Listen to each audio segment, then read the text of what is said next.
আমার চতুর্থ শ্রেণীর ছাত্রছাত্রীরা, আজ আমি তোমাদের নইলে অজিত দত্তের লেখা এই কবিতাটার তৃতীয় ইউনিটের ক্লাস করব। দাঁত আছে মজবুত সব বেশ, পাথর চিবিয়ে আছে অভ্যেস, নইলে রইলে ভাত না খেয়ে, চালেও কাঁকর আধা আধি থাকে হে।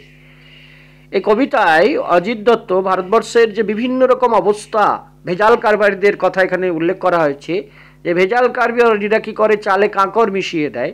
তাই যদি কাঁকরবিহীন চাল বাজারে কিনতে পাওয়া খুব অসুবিধা, তাই তোমাকে তো যদি ভাত খেতে হয় তাহলে পাথর চিবানোর অভ্যাস করতে হবে।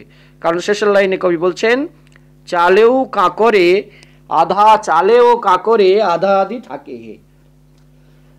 তাহলে প্রশ্ন লিখে ফেলো, কেন কবি পাথর চিবিয়ে খাবার অভ্যাস করতে বলেছেন? উত্তর লিখে আমার হোয়াটসঅ্যাপ নম্বর 84 36 54 67 81 পাঠিয়ে দাও।